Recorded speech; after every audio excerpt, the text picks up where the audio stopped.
So for me, it's more about going out there and identifying opportunities and developing strategies to capture them. But at the end of the day, it comes down to your ability to execute on those ideas and to really bring it to the table. But do, in fact, start your own company and make as much as you can for as hard as you work for it. So there's no ceiling on your earnings. You make as much as you go out and get. So in a lot of ways, the greatest people who have the greatest successes have the most failures. They learn from those failures, they get back up, and they try again. They try again. So often we're taught as young people, oh, failure, it's it. It's over. So keep in mind that part of this whole world of starting your own businesses, there might be some failures, but in the end, it's a pretty good path. So I'm the type of person, even in the marketplace with entrepreneurship, I believe that you should control your destiny, but make margins that are reasonable. I believe, quite honestly, I believe that you have to spend $1 to make it, and you have to invest in yourself, which you're doing right now, getting your education and sitting in this room listening to me talk to you. You know, I think ultimately everybody's wired a little bit differently, and some people just have this fire and energy and want to go out there and conquer the world by themselves, and they can and they will and they do every day, and others want to but need a little help and a little push. And I think that's the great thing about franchising, is that it's an opportunity for you to be in business by yourself, but not for yourself, but not by yourself. That we're here with a support system to help you succeed in life. So I kind of told you about my failure, and my failure was the fact that we didn't take this great pizza concept that we had. If we only knew then what we know now from running our businesses. I mean, I do everything differently. Not everything. It taught me so much what we went through. It really did. But you know, you've got to be prepared. You've got to look under every rock. You've got to talk to people. Learn as much as you can from everybody that's in business. I mean, that's what I would do differently now today. I mean, I was young and I was arrogant and I was cocky and I was going to do this my way. We were going to build this restaurant. But so was my partner. And we quickly found out that we didn't agree on everything, which is okay. You know, one of the things I've always said about business is that if you and your partner always agree on everything, then one of you is unnecessary. So that's okay, but ultimately, you know, we really had different directions on where we wanted to go. And it's because we didn't have a solid plan. We were shooting from the hip. I look back and I enjoy, I'm an aggressive person. I enjoy the hunt, and I enjoy seeing people around me growing and succeeding. I do regret that the market took a huge dump. I don't think anyone would ever in a million years ever tell me that I would have to like withhold and stand my ground for 5 years of looking at sales boards saying, really, there's not even one sale, you know, literally bleeding into my company to keep my doors open and keep my people that I have employed. And that comes with the licks, the ups and downs of life, you know. If I really could look back, I probably would have spent a lot more time looking into the details and the downside potential of the business that I was going into. And that's probably a valuable learning lesson for you guys on the planning side, because entrepreneurship is risky.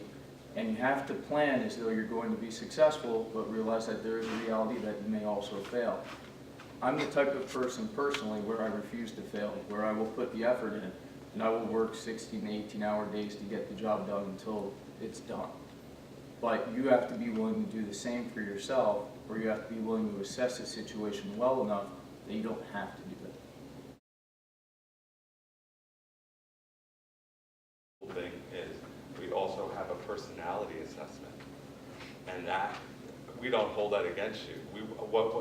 Once you take it, the results go right to you. I don't dangle the carrot being like, you gotta call me, I'm gonna tell you what type of person you are. No, I don't do that. And it's really, really cool. And it really gives you an idea, say, do I have the strength that's needed to be able to be in this type of field? Because sales is a very, It's hard, and it's like you gotta pick yourself up, you gotta dust yourself off, you gotta keep on marching. You have to have a thick skin for it, but the rewards are, you know, the income potential. Either go to the future of what I feel is the most important part of a company. The most important part of a company is the people. All right, that is its bread and butter. Assets are the people, the skill set. You are the assets. All right, and what you bring to the table. That's why I find it so important that I have this simulator where I want to gauge my aptitude, because I want to make sure that I put my resources and my energies into the proper channels and people that deserve it, where I think that we both will have a mutual gain. So my father spent maybe 20, 30 years working with his father. He went through some very difficult times where the business was under huge tension, huge stress, both financially and probably emotionally, because the conflict was intra-family, and that can be difficult. That kind of created a culture of what I would call conservatism within our current company now. That between my father and his brother and sister, who were also owners, they didn't want anything bad to ever happen again. They didn't want stress in the company. They didn't want disagreement. So what that meant is that the risk profile and the decisions that we were willing to make to grow the company went from here down to here, because it was more about appeasing the shareholders, generating cash flow, keeping people happy, but never rocking the boat. What I've slowly learned is that, it comes down to trust, whether it's your father who's your boss or somebody you don't know. You have to trust that they're making decisions for the right reasons, and that they're putting the company above self-interest, and also that they're going to do their job so that you can do yours. When you're managing a company, whether it's a multi-million-dollar steel firm, a billion-dollar gym, it comes down to how well are people going to execute on the plan that you develop. Working with your family really has some great advantages, also has some disadvantages.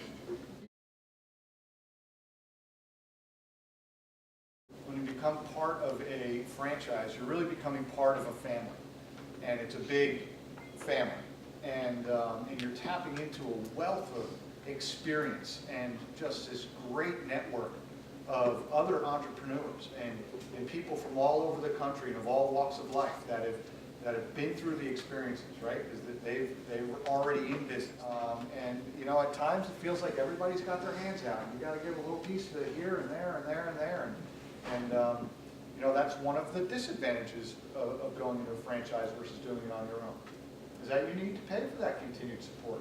Typically, you pay for it as a percentage of your gross sales or an ongoing loyalty. There's government regulation. That's very hard to deal with. So right now, franchising, one of the biggest things franchising struggles with or is dealing with is healthcare reform. And that's a big concern, because most franchise systems are small businesses. Kevin said before, talking about reinvesting millions and millions of dollars into marketing plans and things like that. So, and refreshing and rebuilding your business and marketing it and doing all that, it's expensive. That's another big challenge is access to capital and being able to get financing. Back to the question. Fire in your belly sounds basic. I'm assuming that we all have the education, the intelligence to specialize in whatever we're doing. Selling cars, selling franchises, doing public relations, whatever it is. But really you have to have an amazing resolve, a commitment to stay with it, to the highs and the lows. I mean, Kevin talks about his, the market. He didn't impact the fact that there were all these exotic loans being made, and the whole industry collapsed. That wasn't his fault. So there are things out there in the brave world of entrepreneurial that sometimes you can't control, and you have to be able to bounce back. And sometimes not only build your company the right way, but contract it the right way to get ready to build it again. everything had its place, but the entrepreneurial spirit is the spirit of grabbing your star and making it happen. making it happen on your own terms. Whether it's like, you know, I mean, I'd love to be like Romeo and Michelle. I invented Post-its. No, I didn't invent Post-its, but I wish I did, you know, and, but I do know that the human experience is extremely important. I feel that, you know, to be an entrepreneur, you have to look past yourself, and you have to be hungry. I think, you know what, you come up with ideas. It's the dreamers that do that make things happen. I mean, that sounds so sappy like a car, but it really is true. It's people that actually actuate what they want to do and put it, say, in a business model that where when they say, you ever hear people say, you're never going to amount to nothing. You're never going to amount to nothing. You're not going anywhere. And then you say, I showed them, or, you know, or I went past the limit of where I thought my success would be. The sky's the limit. You know, when your grandma gave you a little kiss and said, you could be president of the United States someday, maybe one of you will be. But you know what? It's all about the hooks, people you know, and taking advantage of opportunity that's in front of you and molding it into something that's a weapon that will be able to, you know, arm you and to get you to where you want to be.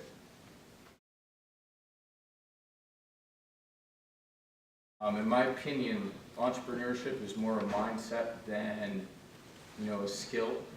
Basically, in my head, what I see it as is being able to see an opportunity that other people don't see and being able to capture that opportunity through a strategy that you can develop.